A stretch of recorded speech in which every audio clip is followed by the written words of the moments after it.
fantasy-esque, and welcome back to the Werewolf Amazon Challenge in The Sims 4.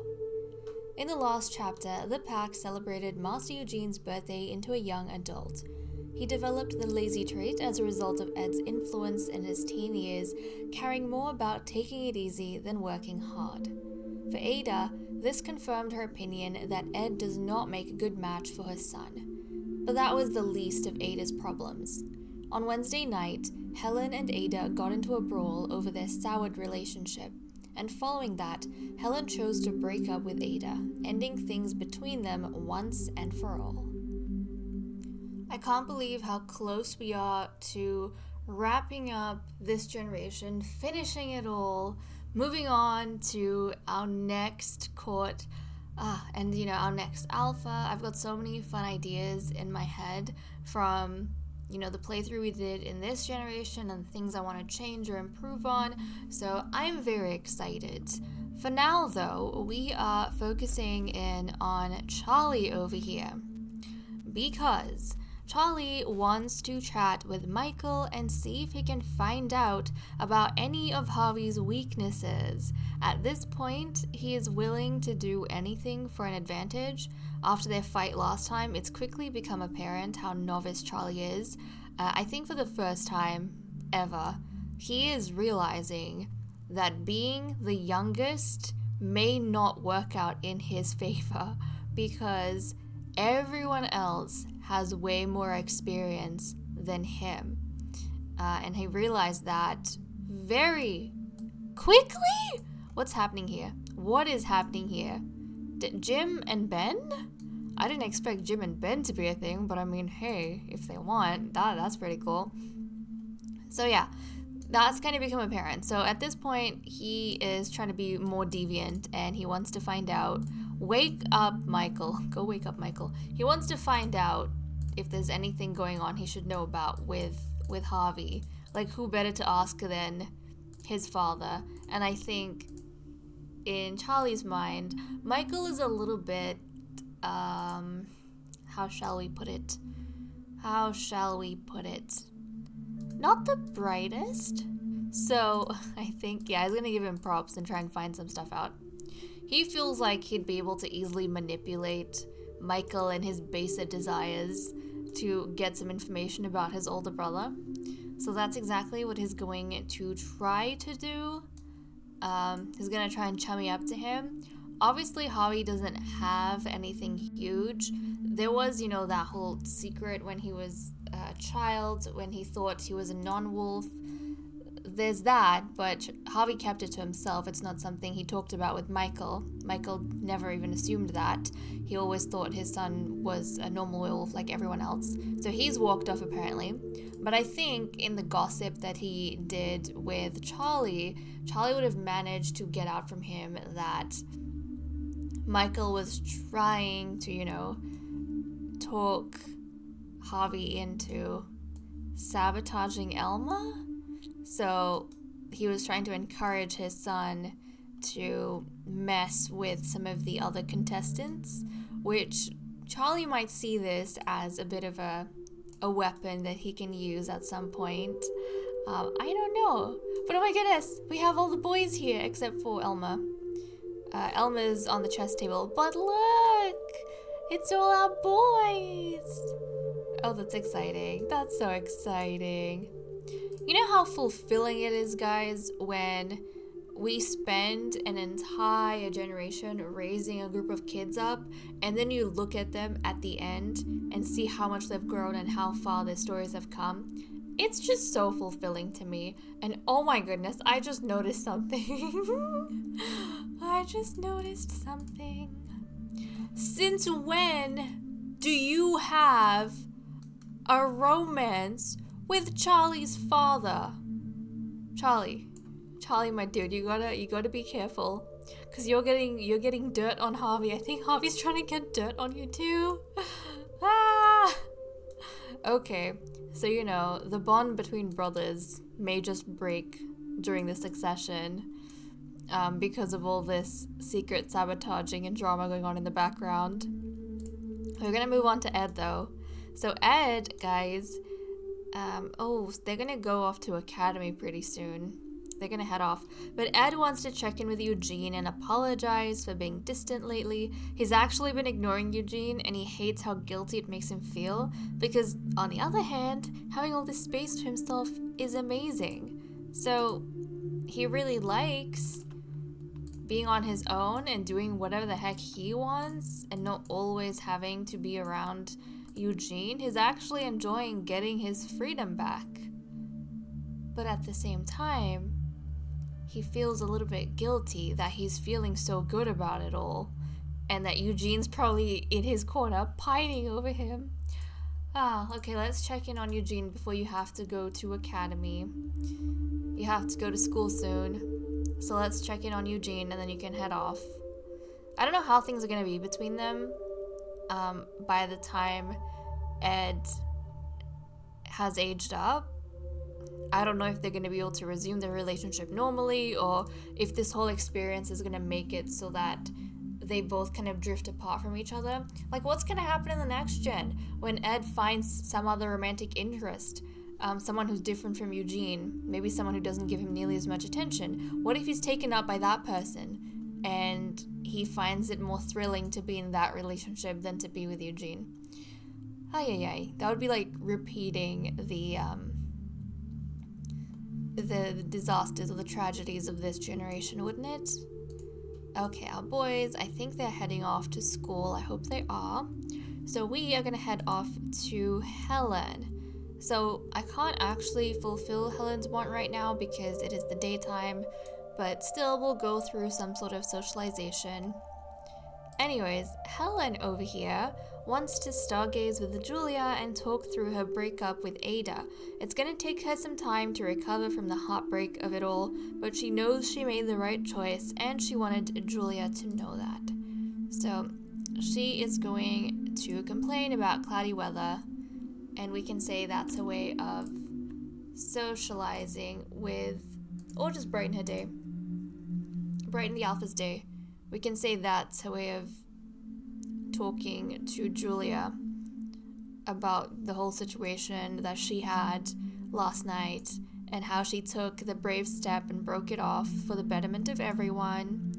And it's going to take a while to, fully heal from it, because so much of her early adulthood, I think, she has attributed to Catherine. Like, she's been trying to mold herself into something that is not herself, and now the person she was trying to mold herself for isn't even going to be a part of her life in that way. So it's definitely hard.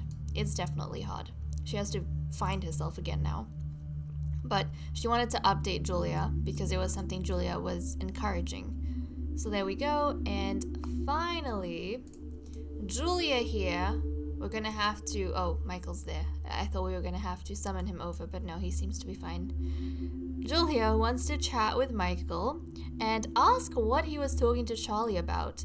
She has seen Ada's bastard brother get into troubling discussions many times and wants to make sure he isn't spouting nonsense to her children. Pretty much every time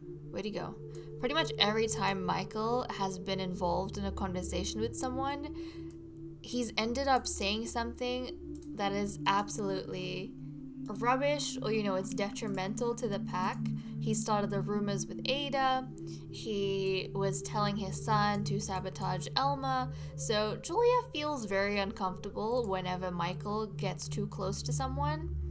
And she saw that he was talking, he hasn't spoken to Harvey ever since, I think it was it Elma? Was it Elma or was it Julia who told him to kind of back off and stop filling their ears with rubbish? He hasn't spoken to Harvey since then, very much, especially in regards to the Succession. And then suddenly he's talking to Charlie, even though it was Charlie that approached him. Still, Julia thinks that, Michael's probably in the fault, so she's wanting to find out what the heck was going on with that conversation. So she's gonna have a deep, probably serious conversation with Michael. And obviously, he's gonna tell her that nothing, I wasn't saying anything. Charlie was just inquiring about, his beloved older brother. and he was just curious about Harvey, and that is all. I didn't say anything. We just spoke about how my son's doing, and that's pretty much it. So, okay. I can't believe I didn't like Michael from the get-go, and he has proven himself to be an absolute menace. It's so fitting. We saw him for exactly what he was in the very beginning. But oh my goodness, guys, it is not winter just yet. It's the second last day of winter, but it is already starting to snow. We have sun snow over here. I cannot wait to see how things are gonna go. Possibly tomorrow. So we'll pick up on Saturday. We'll see how things go on Saturday. And then Sunday is going to be Julia's birthday. Oh, that's exciting. That is so exciting.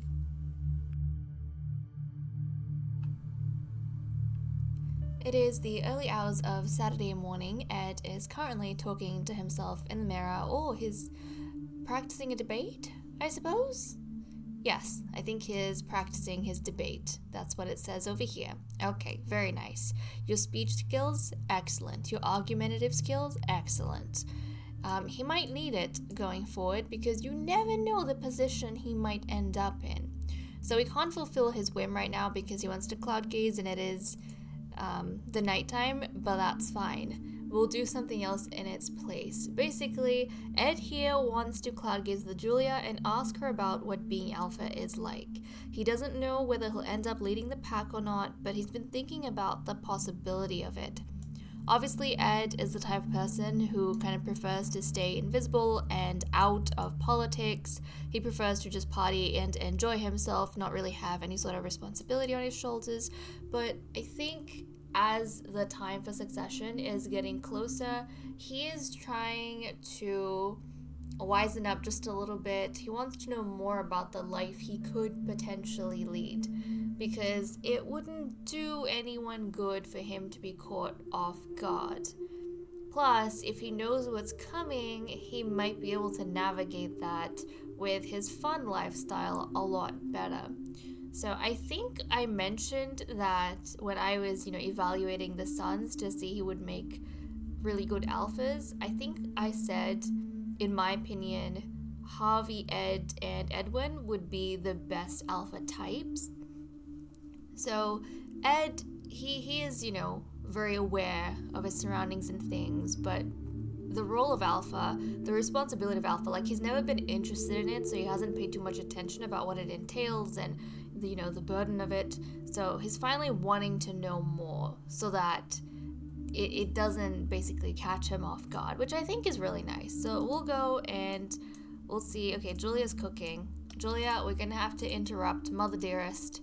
We're gonna have to interrupt your cooking because your son wants to know about things. So we'll complain about cloudy weather. Actually, no. Instead of complaining about that, we shall do what? Wait, no. Brag about grades. Actually, yes. Brag about your grades. He is an A student, which is great. So he's obviously intelligent. He's going to tell his mother how great he's been doing at his studies, and that, if life so chooses to throw the unexpected in his direction, he is fairly confident he'll be able to handle it well. Even though people don't think he is the responsible type, he wants to let her know that all is not lost with him. He is not a lost cause. Now that aside, Julia wants to check in with Ada, especially now that her painful saga with Helen is over. A part of Julia thinks Ada stayed with Helen and put up with the jealousy as a punishment to herself for losing Catherine. So it's not something that we've considered before, I think. The possibility that Ada knew she was in this I feel like emotionally compromising relationship, and she wasn't happy in it, Helen wasn't happy in it, really nobody was happy in it, but she stayed there and she refused to break it off, even though a lot of people were telling her to, because it was like the pain that she was getting from that, you know, the slaps, the frustration, the betrayal, the heartbreak, everything she was going through in that messy relationship, maybe to Ada that was punishment for leaving Catherine, for choosing Julia over Catherine, for letting Catherine die, and then being okay to essentially bed Catherine's killer. So I think that might have all been an aspect we didn't think about beforehand. Yes, she was obsessed with Helen, but I think also at some point she started seeing Helen as the instrument of her redemption. So it's kind of twisted. But I feel like I'm sympathizing with Ada just a little bit now. I do feel bad for her if that, you know, was the case, if that was her reasoning behind staying. So before Helen broke it off, Ada was unwilling to, no matter what people said, because she felt like she let Catherine die, so she didn't deserve to be happy. Which is so sad. It's just so sad. Oh my goodness. Well, I have to say, Javi, it's kind of refreshing that you come here every night and you weep over Twilight, who runs around in her ghost form. It really is. It really is. But okay, we are going to catch up with everyone. I'm going to let them have a relatively relaxed Saturday. And guys, we're going to catch up on Sunday morning when our Alpha is ready to have her birthday and age up into an elder. And then obviously we're going to do her makeover. So that is going to be super duper exciting. So I'll see you guys then.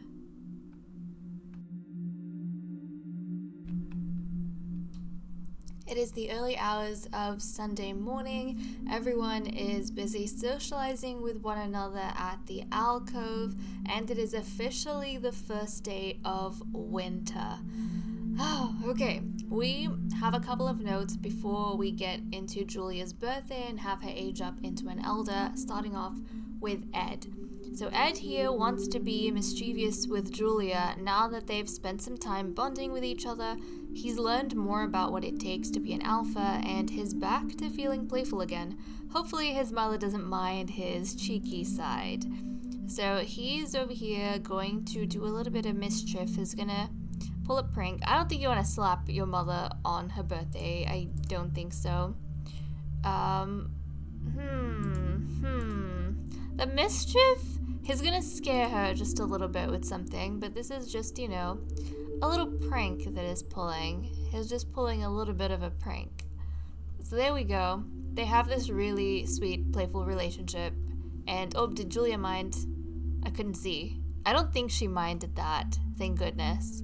But you know, it kind of fits Ed's personality as a bit of a jokester, so I like that for him. So that aside, we have Harvey, and it looks as though he's already completed his particular whim autonomously, but I'll go through and, I hate this section.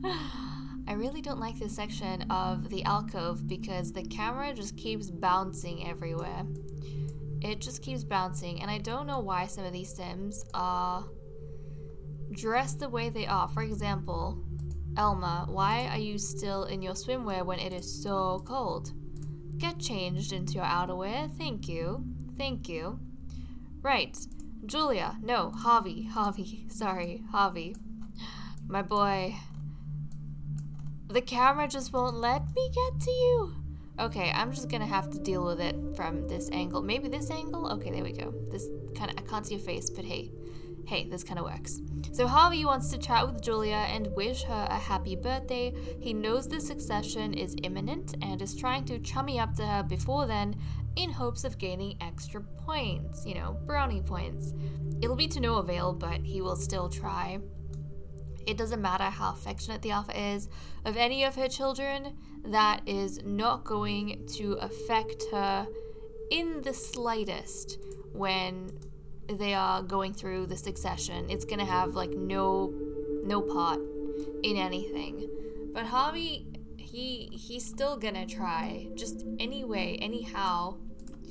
Maybe he's hoping, actually, that if he is the alpha's favorite son, if he somehow manages to really worm his way into her heart, she's gonna hesitate during their sword fight, or she's gonna go a bit softer on him, and then it'll give him an advantage and he'll end up winning. Maybe that's what he's hoping for secretly.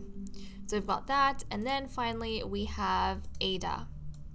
So Ada wants to chat with Julia and thank her for all she's done to lead the pack throughout the years. They don't know who will lead the next generation, but Ada knows Julia won't be around to see it. Despite the celebrations, she knows elderhood is Julia's death sentence. So it's something the youngsters, I feel like it's going over their head. For them, it's like, oh, it's finally the succession. Someone's going to be the new alpha.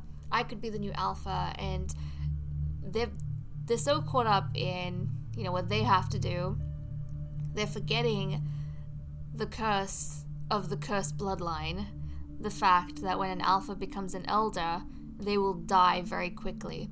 So Julia's not going to get to live out her elderhood. She's not going to get to experience any of that. She's not going to get to see the next generation. Ada and Helen are going to be around.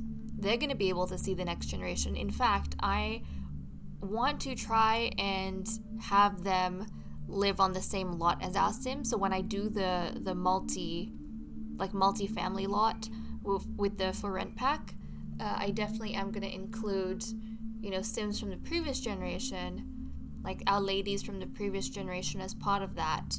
I don't know if I'm going to include the old match suitors or not. I'm not sure just yet. I might. We'll see.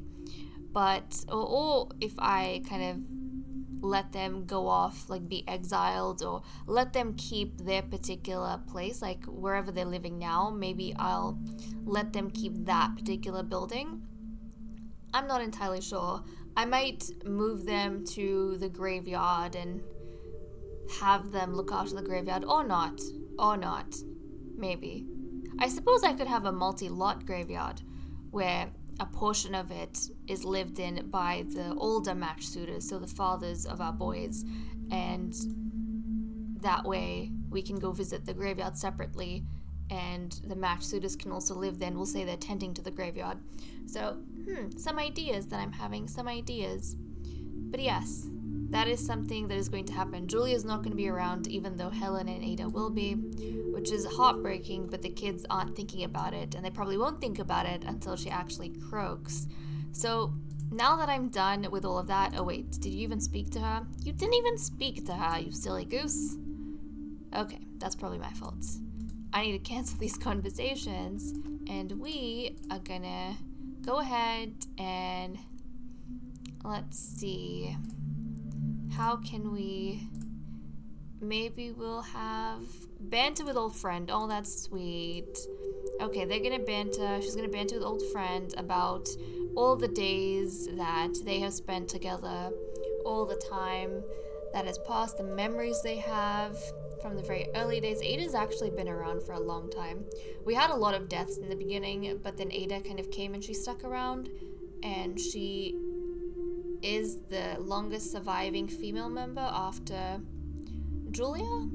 So yeah, that is something there. But okay, it's 5 a.m. I think we are ready to bring Julia over and have her blow out the candles. She's gonna age up into an elder.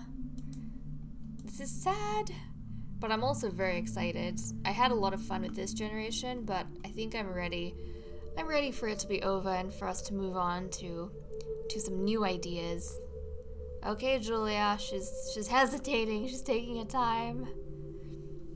But she knows. Every alpha knows.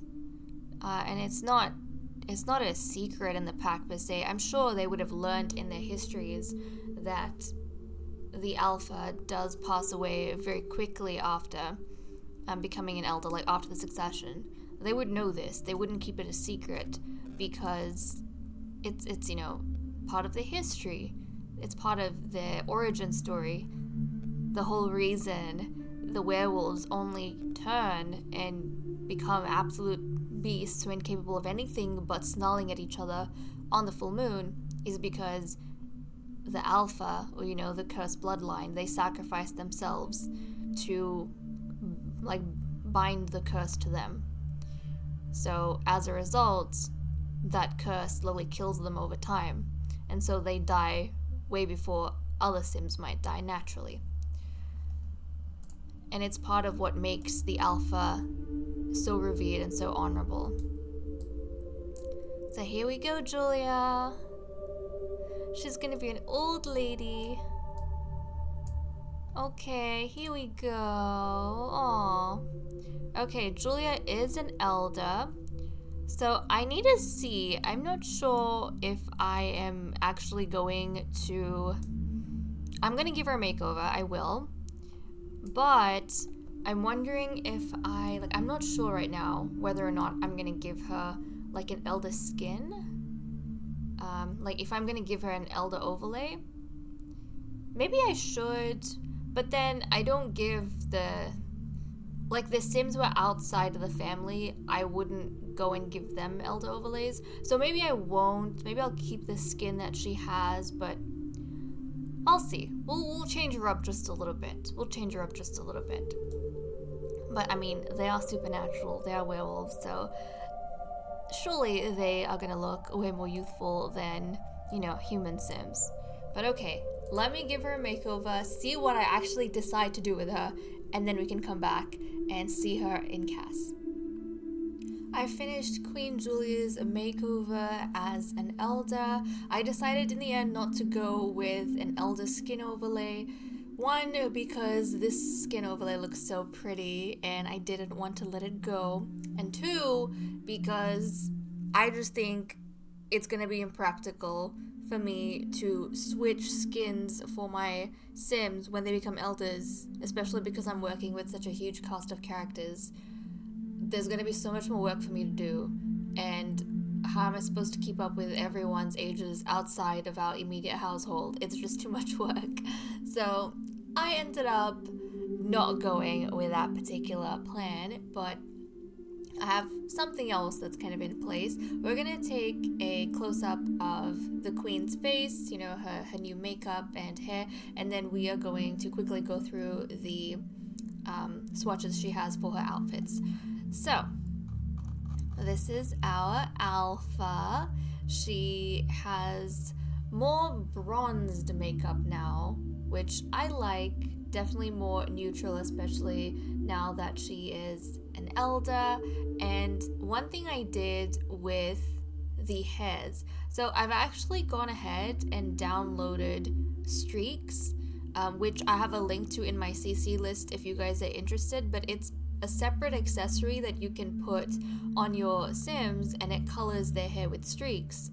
And I thought what I could do is give my elder Sims gray or white streaks, and that's gonna show them having aged or being wiser. That way they can keep their natural genetic hair color and I don't have to change their entire hair to white or gray. So that's what I went with. You can kind of see she's got white streaks because her hair is already gray normally, it's already silver. I gave her white streaks. So there we go, you can kind of see that over here. So she looks older, she looks wiser. I love that so much. So that is Queen Julia close up, and then we'll kind of just go through her outfit swatches. So now she's wearing a blue dress instead of what she had beforehand. We have her formal dress over here. Now, as an elder, I decided that I would finally go ahead and give our queen the proper armor color that all our females are going to have from now on, the color which I have assigned to the daughters of Lune. So the boys, we know they have the white armor for the Sons of Sol, and the females are going to have this black armor for the daughters of Lune. So I think it looks really cool, and I flippin' love it.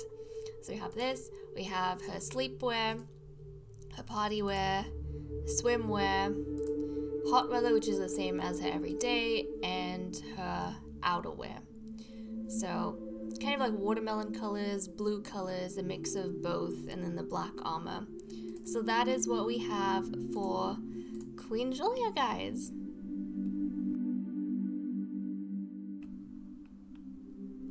We have our alpha presiding over what is going to be matches to determine the Succession rankings. So all of our boys are over here. I'm a little bit nervous, especially because it is the first of winter. We can already see the ground starting to frost. Snow is accumulating. It is already freezing, and these boys have to fight in their armors, which means they're going to get cold.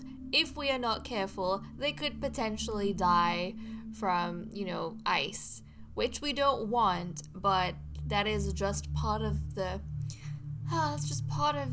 whole thing. It's tough. They have to fight in their armors, right? So, I suppose in some generations, Succession will be symbolically easier because we're not going to be fighting in winter. But then other seasons, like if the Succession kind of fell into a warmer month, I feel like symbolically that would be considered a fairly easy succession, whereas successions that fall in the winter is going to be very difficult because you do have this added element of dying from the ice if you're not tough enough. So according to our social rankings, we are going to start pairing up our boys to fight, and then we'll see how their rankings change. The way their rankings change, the final result we get is going to be the official Succession rankings and the order in which they will be challenging the alpha and the other ladies for different roles in the pack, plus William. So, Will. His name is Will. Jeez. I keep thinking it's short form for William, but no, it is Will. That is his whole name. Okay, let me pair up the first two boys, and then, guys, we will be right back. Our first match is between Eugene and Charlie, since they are the lowest ranking members among the boys. Eugene ranks lower than Charlie, so he is going to initiate this battle. So let's go ahead and do that. Oh, guys, I'm so nervous. So challenge with a sword, and we shall see. This is the real deal, guys. This is serious. This is serious stuff. This is the real deal. I am so nervous for what's gonna happen over here. If I remember correctly, I'm pretty sure Charlie, I think Eugene, he performed, was he the same? Actually, guys, during their training, I think Eugene and Charlie, they had the same amount of sessions, if I'm not mistaken. They had the same amount of sessions during their particular training. So this could go either way. Okay, I think Stone is like running around showing us his bottom. He's really excited right now. Oh, I can't tell. I really can't tell. Is Charlie gonna lose? I don't know. I have no clue. Okay, let's see. And the victor is... I feel like Charlie would win. Charlie did win! Okay, nice. So Charlie did win that particular battle, which means, unfortunately, Eugene is going to stay the lowest, 6th place where he is, and Charlie, he has maintained his position for now, but he's gonna move on and challenge the sim that, or the werewolf that is next up in the social rankings. So I'm gonna go set that up, and then we'll be right back. Our next battle is going to be between Charlie and Edwin. So previously we had a young adult matched with a teen, and surprisingly the teen won. I suppose we shouldn't be that surprised, because Eugene, he's from a young age always been defeated in things like this, anything physical. But Charlie, I think, is going to be very nervous for this particular battle, He ranks lowest, so he's going to be challenging Edwin. But Edwin is actually one of the best, or I should say talented, one of the most talented young wolves along with Ed. The only one that ranks higher than Ed and Edwin is their brother Elmer, their oldest brother Elmer. So let's go ahead, get this battle started, and see what's going to happen between the two of them. So we're going to challenge with a sword, and let's see how this goes. So right now, the only ranking that is confirmed is 6th place for Eugene. So right now, Eugene ranks 6th, but we don't know any of the other rankings right now. That's exactly what all these battles are for. It's going to determine what the final rankings are for all of these males. I personally think that Edwin's going to win the fight. What do you guys think? Feel free to let me know. Who do you want to win this? Or I suppose we may get the entire succession process done in this video, in this chapter. This may be the final chapter, guys. Oh my goodness. This could be the final chapter. So maybe just let me know who you want to be alpha. I suppose that's going to be the huge question that we want answered by the end of this particular chapter. So I'm thinking Edwin's going to do well, guys. I'm thinking Edwin's going to win this. I feel like he's going to. Charlie's putting up a good fight, though. And they're both teens. They're both teens as well. So, oh, look at him go! They are both teens, so it's not age isn't that big of an advantage. Okay, so Edwin did win against Charlie. It was as I expected. So Charlie did really well, but Edwin did win. This means that now we have 5th place confirmed, and that is going to be 4th Prince Charlie. Now let me go ahead and get the next battle set up. The next battle we have is between Edwin and Prince Ed. So I'm really stoked about this particular one because it is going to be between two best friends and also our most, among our most talented youngsters. So Edwin, as the lowest ranking werewolf in this scenario, or the lower ranking one, he is gonna challenge Ed to a sword fight, and we shall see who wins. I have no clue. It could go either way, because from what I remember, they both ranked the same. They both only required 2 sessions from the Kennel Master before their training was complete. So, oh, this is gonna be exciting. This is so exciting. I definitely think there's going to be no nervousness between the two of them. I think they're going to be completely comfortable in their element, kind of just having fun, especially with Ed. Ed's the type of person who kind of takes it easy. He's just going to enjoy the fight and have fun, especially against Edwin. So this is going to be a really good memory for them going forward as they get older. They're not going to be nearly as tense as Charlie is. Look at how tense Charlie is. Eugene is sad that he performed so poorly. Charlie is really tense right now. Meanwhile, Edwin's inspired and Ed's feeling playful. You can tell these two. Charlie, obviously he's just realized it's going to be so much harder for him to become alpha now. Ooh, okay, so Ed won that particular battle. Okay, interesting. So Ed won, which means they're maintaining their social rankings, guys. So for now, we have 4th place confirmed. That is Edwin. I have to go and get the next battle set up, and then I'll see you guys then. Our next battle is between Prince Ed and Prince Harvey. This is the really nerve-wracking one because we all know how much Harvey has been wanting the title of Alpha for as long as we can remember, and he's been plotting and, disliking people, sabotaging people, killing people for this very thing.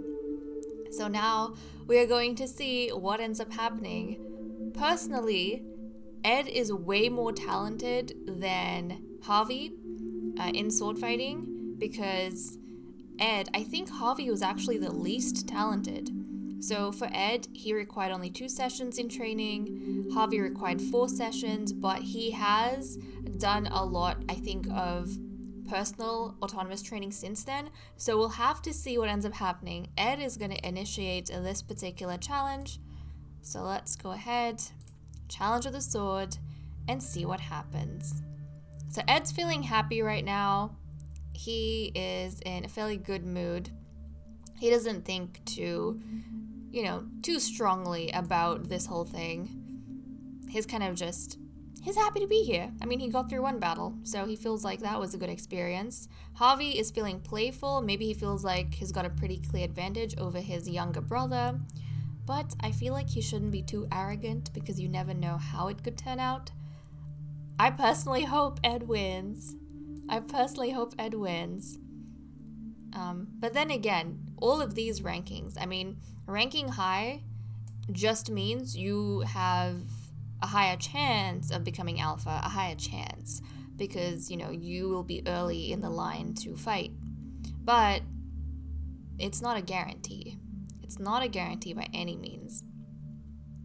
Okay, let's see though. We're getting closer to the end. I feel like Edwin is going to be way more nervous for Ed right now than Ed actually is. Ed's having a grand old time. And let's see. What's it going to be? Who's going to win this? I have no clue right now. I want Ed to win so bad. Oh my goodness, guys! I knew it. Ed is more talented. I told you guys. Harvey's gonna be so upset and so bummed. Look at him. He's like all paranoid now. Oh my goodness. Okay. This is amazing.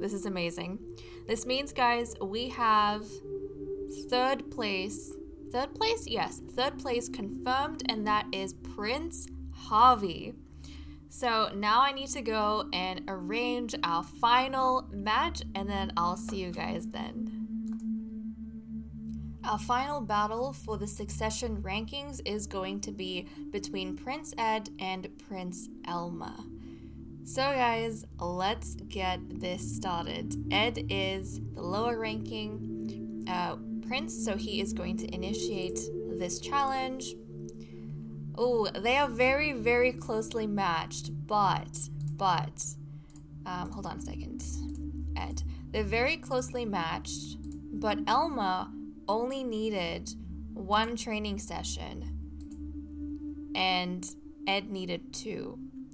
So, Elma is the most talented. So we have the most and essentially the second most talented werewolf in the pack, who are currently battling each other. Ooh, for that first place. And this battle is going to determine our first and second place. So, I mean, I'm on Team Ed. I feel like Elma's going to win. But I am on Team Ed. I'm realizing the closer we get to the Succession battle, the more I am wanting Ed to actually, be the alpha. Come on, Ed, you can do it. Elma's feeling playful too. I mean, he's always been really, really caring.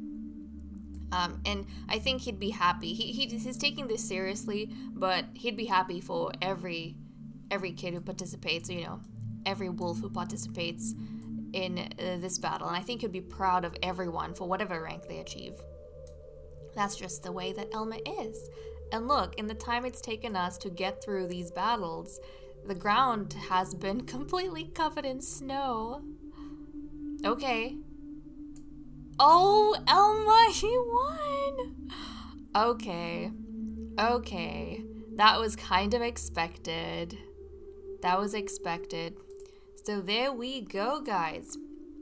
This means we have our second and first place confirmed. Second place in our social rankings is Prince Ed, and first place is Prince Elma. So really, everyone's kind of maintained the initial social ranking they had when they joined as children in the castle grounds. But I'm really impressed with Ed because he's worked his way up and knocked down Harvey, which is great. That's like the only change we had. Harvey got knocked down and Ed managed to rank 1 above him. So I'm going to update my ranking sheet. We are now, guys, going to take everyone to the circus because I love the circus so much. I think in this generation it is my favorite lot. It is my favorite place to go visit, and it has really a nice stage there. So I'm thinking we'll do the actual succession battles for all of our roles. You know, the alpha, the kennel master, matchmaker, and the shepherd. Will do all of those battles over there. So I'll see you guys in a bit once everything's been set up.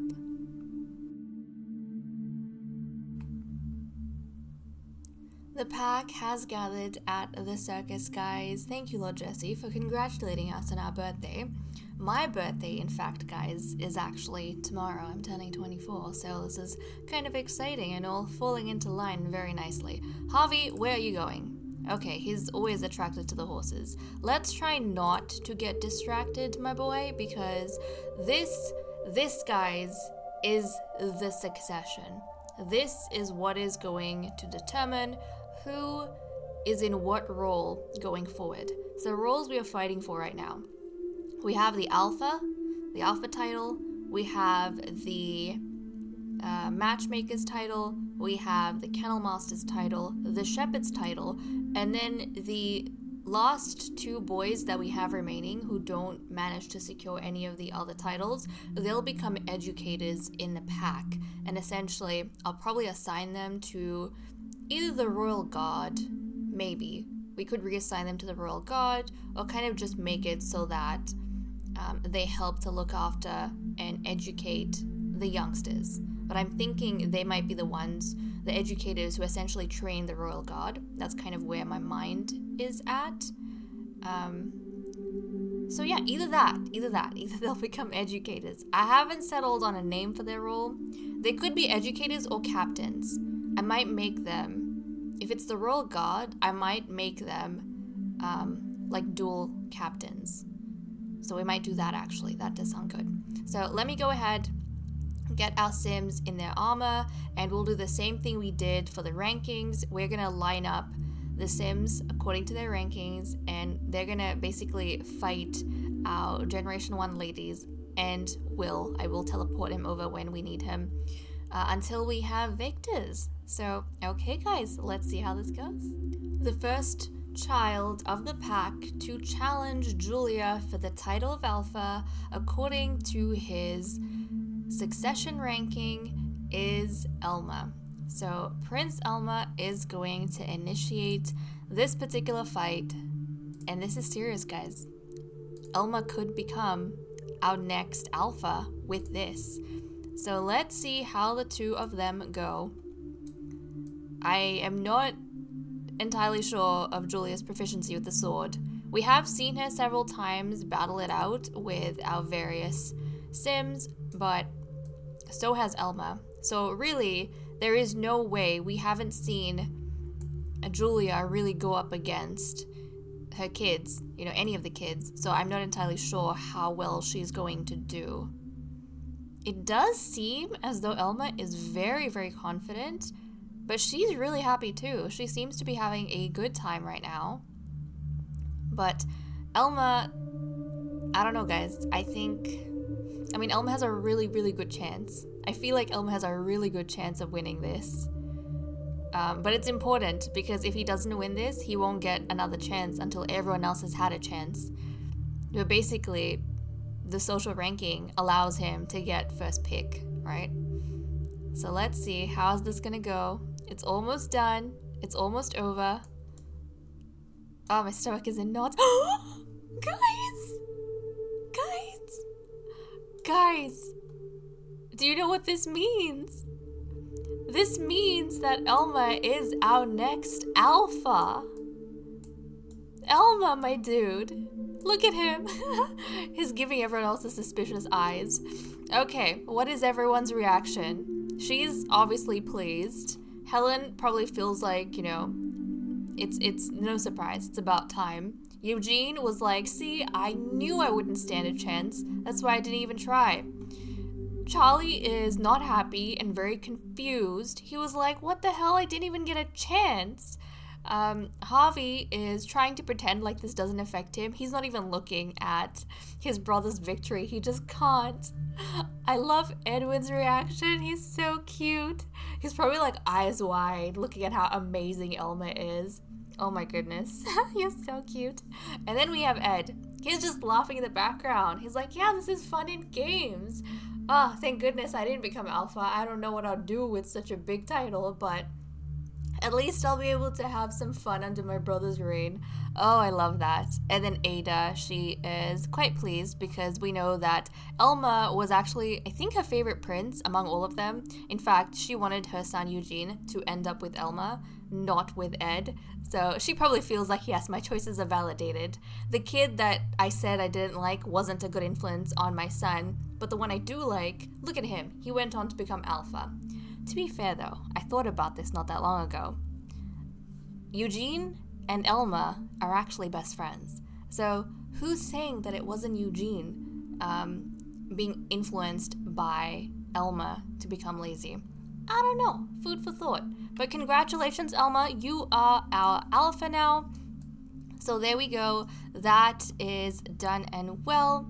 Now we're going to get Elma to step aside. And we're going to get Julia to step aside. Ada is now going to take her place, and the boys, according to rankings, are now going to be fighting for the title of Matchmaker. The first son of the pack who is going to challenge Lady Ada for the title of Matchmaker, according to their Succession rankings, is going to be Prince Ed.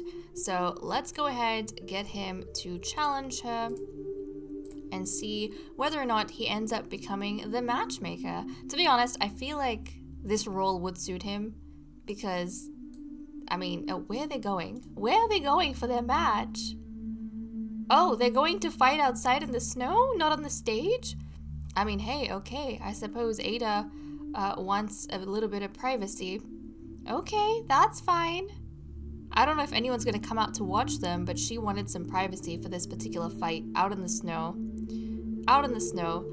One thing we forget about Ada is that in her backstory, she actually stems from a military family.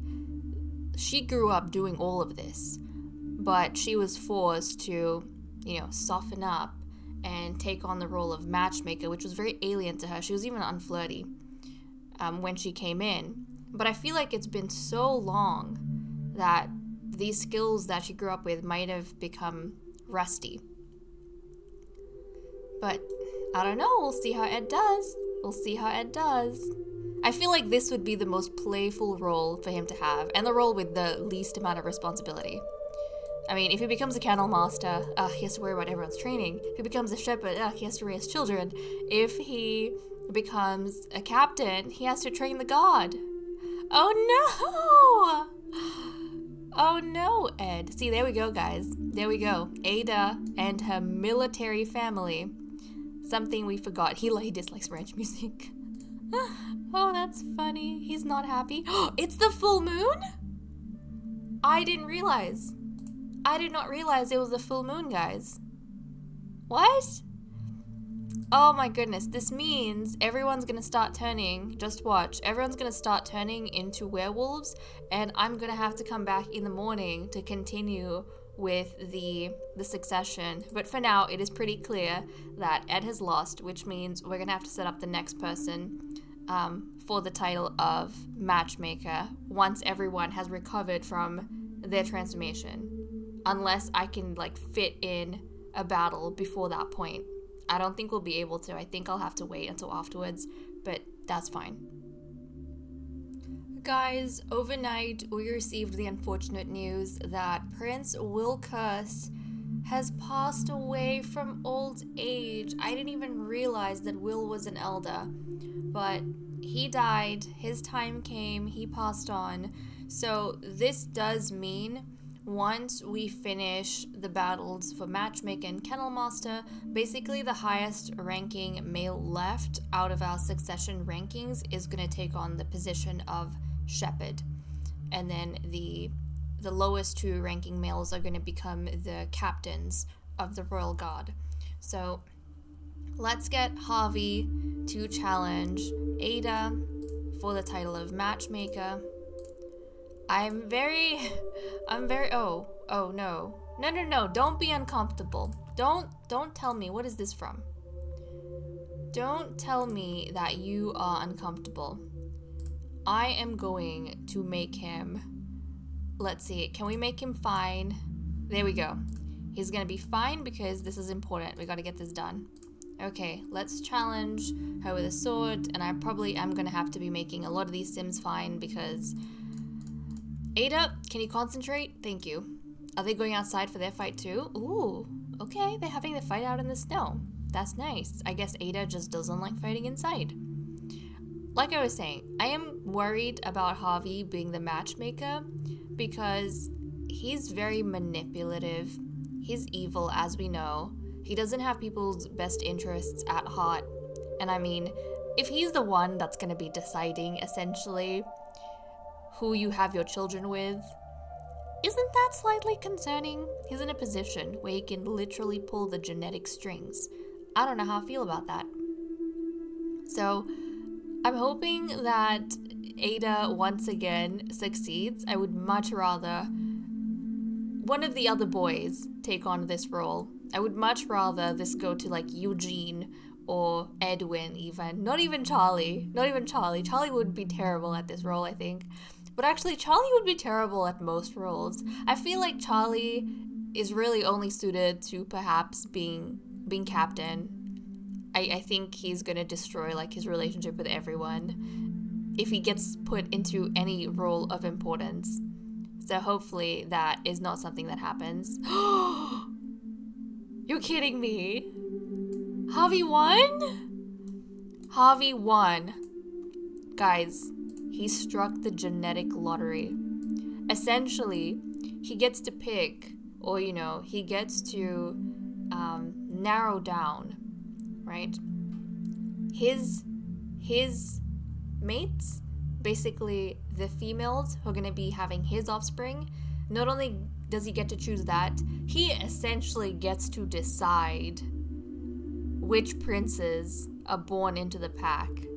That is just mind-blowing. The amount of power this guy holds, especially with how deviant he is. Oh, okay. Well, guys, we have our Generation 2 matchmaker in Prince Harvey. So now I am going to change them back to the outer weather outfits so that they don't freeze to death.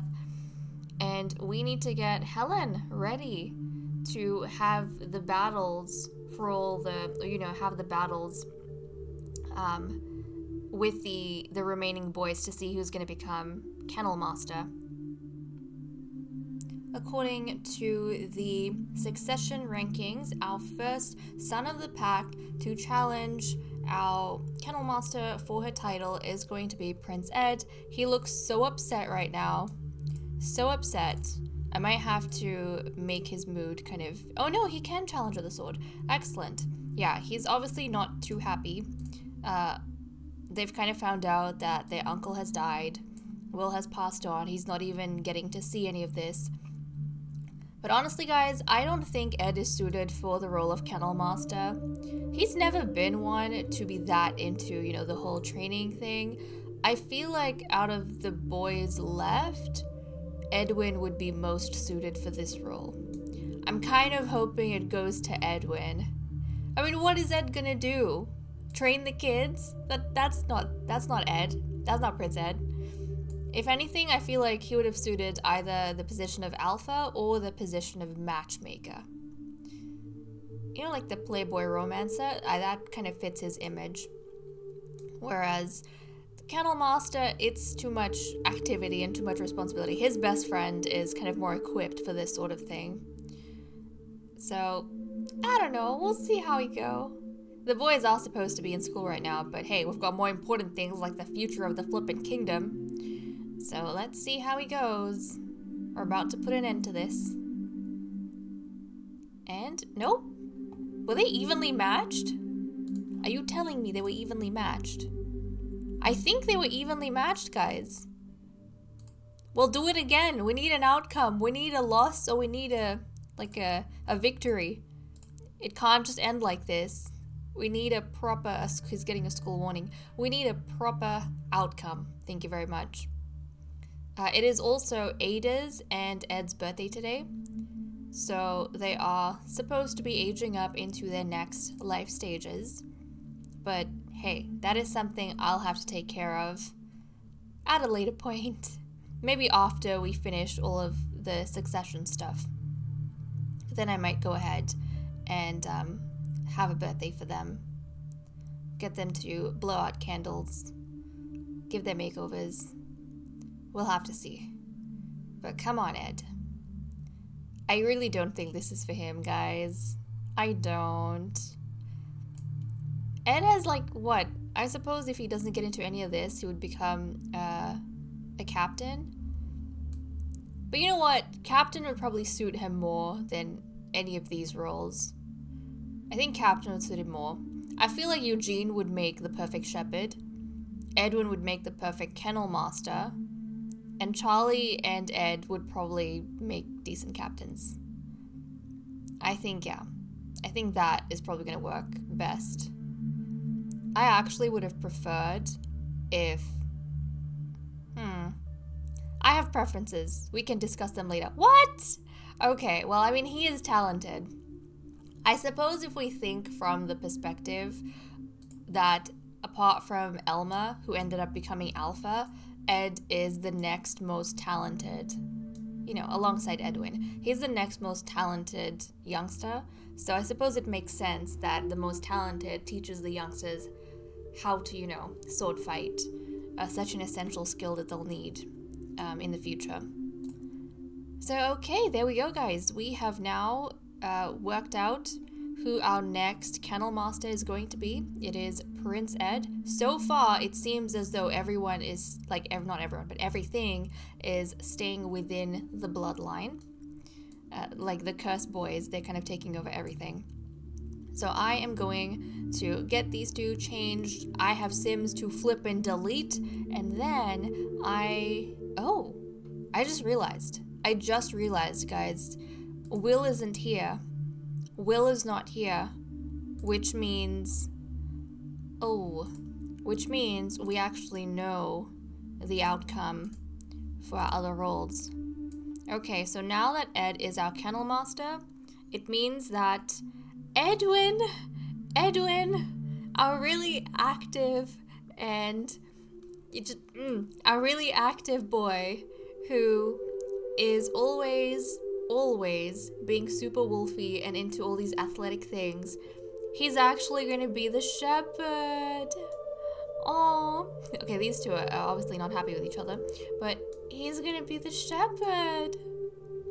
He's complete. You know what? I feel like he and his best friend have been thrown into roles that are the complete opposite of their personalities, but hey, that is just them. Now, interesting thing, this means that Charlie and Eugene are going to be our captains for the Royal Guard.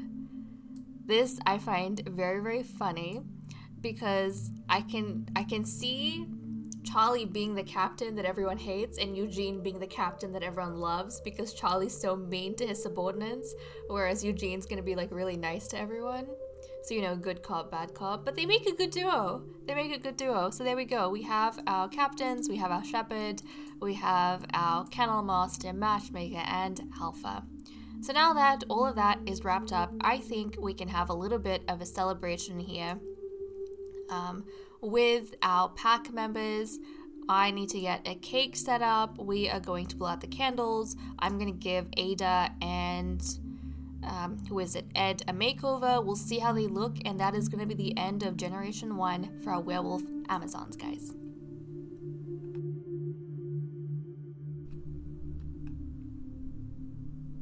Queen Julia, beloved Queen Julia, has, oh well, you know, as beloved as the first alpha can be, because she has done nothing to earn merit on her own, I feel. She has just made a birthday cake for our lovely Simmies over here, Ada and Ed. So we are going to get them to come up here. They'll have a shared cake, blow out the candles, age up, and then I need to take them away and give them a makeover. Actually, before we do that, I noticed that Ed and Edwin were having a little bit of a sword fight with each other, already practicing. I can imagine Edwin going up to Ed and saying, okay, now that you're Kennel Master, you need to make sure that you take this seriously. If you want to train with me, like I'm open to training with you anytime, all the time. Actually, I recommend every other day. I could totally see that with Edwin. And Ed would be telling him, dude, you need to look after yourself. You need to sit down and calm down because you'll have babies to tend to. Babies don't know how to hold swords, dude. So anyways, that's pretty funny between the two of them. In terms of makeovers going forward, I am not going to be doing brand new makeovers for the new generation because I've just decided I'm only making over my werewolves whenever they enter into a new age bracket. So for that reason, Ada, she and Ed are going to have that in this chapter, in our final chapter for Generation 1 because it's their birthdays. But everyone else who has already kind of entered into their life stage, whatever that is, they're going to stay the way they are. So let's get Ada to come through. I'm considering making minor changes to things like the circlets that they have, their little crowns. So you guys will know that the circlets we have now for our royals has a pink stone in the middle. And what I do is I get the alpha to wear the golden medal, the golden band, and I get the princes, the children, to wear the silver bands, but they both have pink crystals. I'm thinking for our princes, I am gonna leave them with the pink crystal and the silver band. What I'm gonna do, and I'm gonna leave Julia with the gold band and the pink crystal. What's gonna happen with Edwin, he's gonna get a gold band, but a different crystal color to show he is part of, a new generation of leader. And then his children will have his stone color plus the silver band. So that's one way we're going to differentiate. The other thing I have to do is for the masters, now that they have assigned roles, I have to change their titles to Lord. So it's now Lord Eugene and Lord Edwin, which is exciting. So I'll have to, make those minor changes before I'm ready to come back to Generation 2 and then a whole bunch of stuff I have to work on off camera. So there's probably going to be a bit of a break between the end of this season and the start of the next one while I sort all of that out. But let's see, we need to get Ada over here, so let's come and blow out the candles. Okay, here we go. We don't have any of the other males because I kind of just wanted to keep it private with the immediate royal pack. It's okay, she's blowing out the candles. Add the birthday candles as soon as you are done. So she's becoming an elder, guys. I'm actually excited for her makeover because we get to see the gray streaks on her hair, which is probably going to be a bit more definitive because she's got dark brown hair. So I'm excited to see that. Okay, Ed, let's get you to come here and blow out the candles as well. He and Eugene may have the resumption of their relationship when we come back in the next generation. He smells really bad right now because so much sword fighting. But I am excited to see how he's going to look, what trait he's going to get, for one, what trait he's going to get as a young adult, but also his swatches, and then I'm excited to see, him in the new hairstyle with his facial hair, all of that. Now, one thing, even though Elma is alpha, we have Ed, who is yet to roll a trait, and then we still have the two young wolves. So we have Edwin and Charlie. Now, in our, werewolf Amazon, the way I am playing is that a werewolf in the same generation as the alpha and the same gender as the alpha can actually overthrow the alpha if they have the klepto trait. So if any of these boys roll the klepto trait, they're going to be a threat to Elma in the future. No matter how good their relationship is, that's just the thing. I associate the klepto trait. They want to steal the title of alpha, the greatest title there is. So let's have a look. I'm going to randomize. If I feel like it fits, I'll keep it. If I feel like it doesn't, we'll change. So Ed here, this is going to be the effect of his teenage years. He's an art lover. Okay, so this I usually associate in my game as a lover of history and whatever culture they have.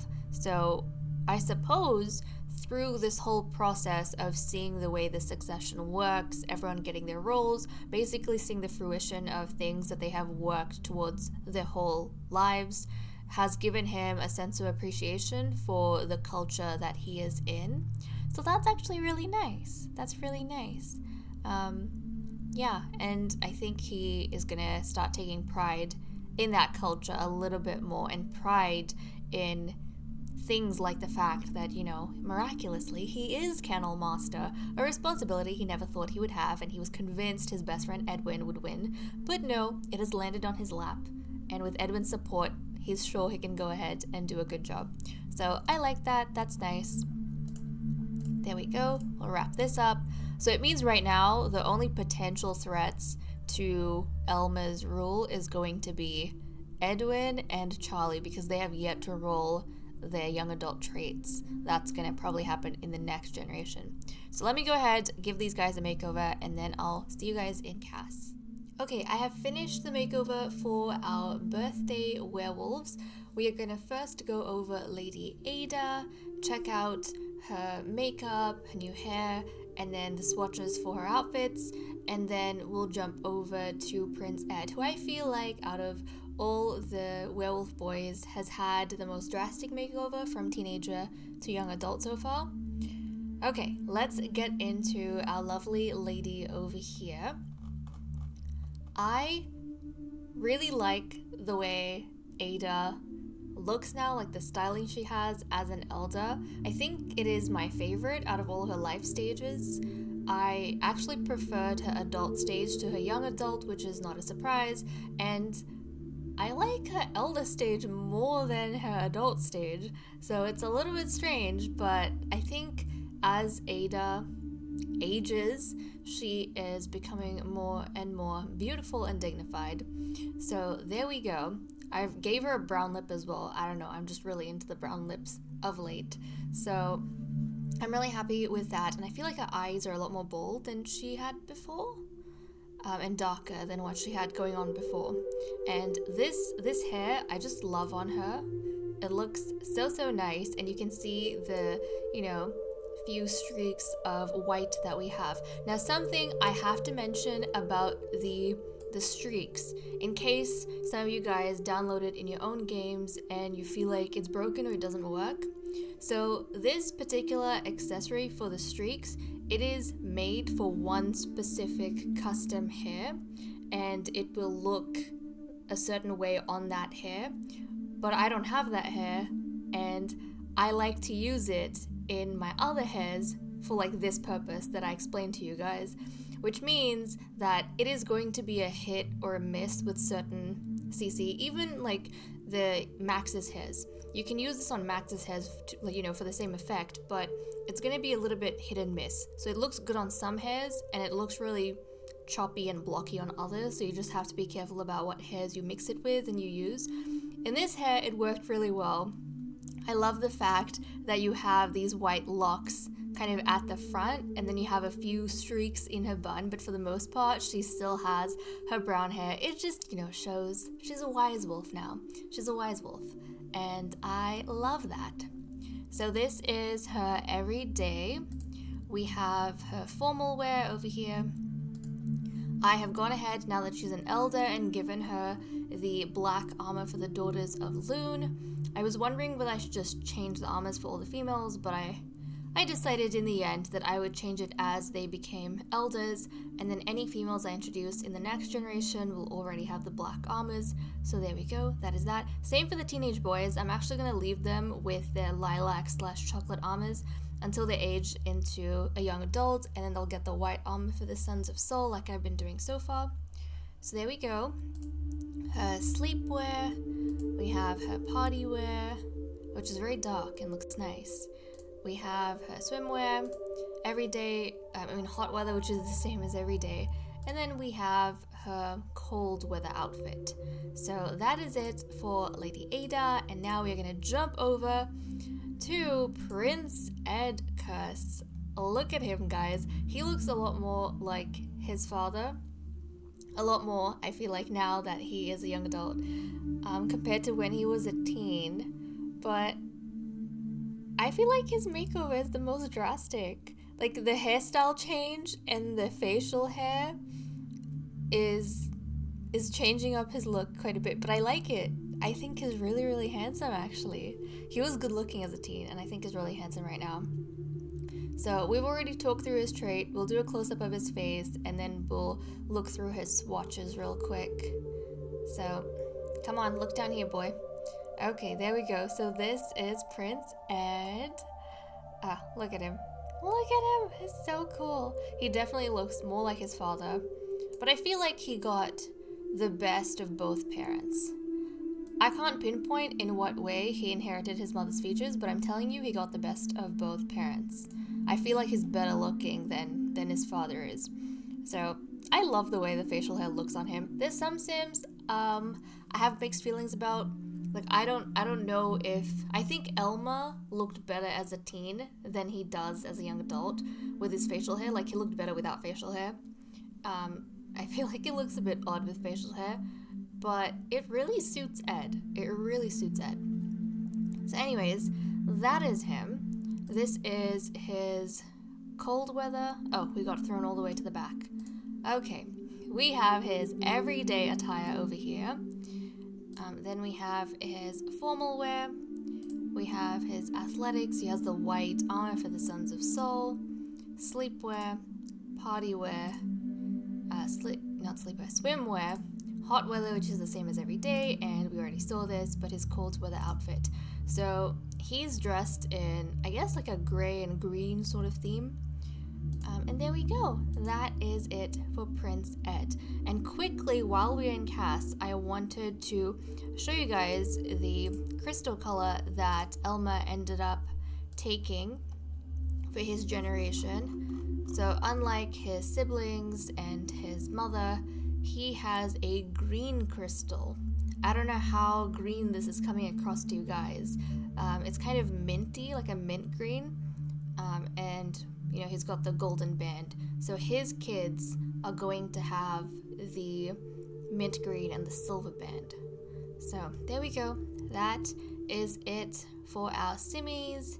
And guys, I am going to wrap up here. So this is going to be the end of Generation 1. I hope all of you guys enjoyed the journey that we have had thus far.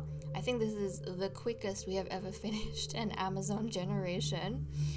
I think the hour-long videos and the frequent videos did help quite a bit. But let me know how you guys liked the series, if you had a favorite moment or a favorite character, or even who you feel should have gotten each of those roles. I definitely have my preferences. I was gonna write them out, I haven't written them out, but from like the top of my head, I feel like Elma... Okay, who would have made a good alpha? I feel like Ed would have made a good alpha. Matchmaker, I think Eugene should have been matchmaker. I feel like Kennel Master, hands down Edwin. Shepherd, definitely Elma because he's really caring. And then I feel like Harvey and Charlie should have been the two really mean captains, you know? But hey, things don't work out the way you want it to. That's why it's exciting. But okay guys, with that said and done, I'm gonna leave off. Thank you so much for watching. I hope you all enjoyed, and I will see you all next time. Bye bye.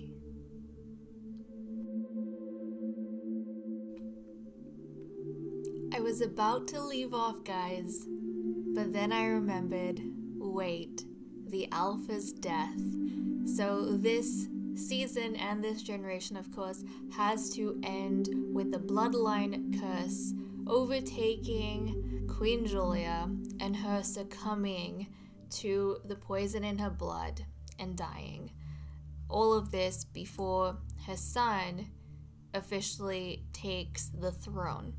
So everyone is in their formal gowns, their formal garbs. They are in the throne room getting ready to say goodbye to the queen because they know the poison's coming, the death is coming, right? The curse essentially is coming to claim her. So everyone is over here. This is the intimate pack, of course. No one really outside of our household. The horses have been moved out temporarily as well. Unfortunately, Will is not going to be here. I'm so sad that Will isn't here to witness this moment. I know, at least I think, in the very beginning, I said that Will was Julia's younger brother, which, you know what, I am not too bothered that he's passed on first, and in the game, like, it's pushed him to be older, obviously because of her many pregnancies. I don't mind, because in my head, the way I kind of reason that is different Sims, they physically age at a different pace. So Will could still have been younger than her and just died before her. And he could have been younger than her and just, physically aged a bit faster in terms of appearance. So his biological clock, obviously, was ticking faster than hers. So that doesn't bother me too much. She's dying after her younger brother. Okay guys. We don't want to stretch this on too long. It is time for us to let her succumb to poison and die. So we're gonna go ahead. Death by poison? Oh, this makes me so sad. But here she goes. Here she goes. Everyone knew this was coming, guys. Everyone knew. And now we're just saying goodbye to her. Oh, Julia. Everyone's gathering around. We got to see her as an elder for like barely any amount of time. This is just so sad. We didn't even get to see her as an elder for that long. It was literally just this chapter, which makes sense. This is how it is for the alphas. They don't get to enjoy their elderhood, and that is also the burden that Elma now has. I mean, being an alpha is a gift and a good curse, mostly, because Elma's brothers, they're going to, hopefully, if they live through their generation, they're going to be able to enjoy their elder years alongside the younger generations. They'll get to see, hopefully, their kids in power and all of that. But Elma won't. Elma's going to go through exactly his life has just begun now, but he's going to go through what his mother is going through. He's going to succumb to poison while he's on the throne. Ay. It's crazy. This is where we started, and this is where we are ending. It came full circle, didn't it? It certainly came full circle. Okay, guys. Now that we have completed that, Elma is going to take his place on the throne with his mother's ashes by his side, and he is going to lead everyone into a new age. He already has plans for this particular lot, this particular castle. He wants to break it down and he wants to remake it in his image, what he feels like is going to be the ideal place for the royal pack to function. He's going to do things differently to his mother. He might humble himself a little bit more than, the grandiose dollhouse they kind of grew up in. But okay, guys, now I think we are ready to say goodbye and move on to a new age.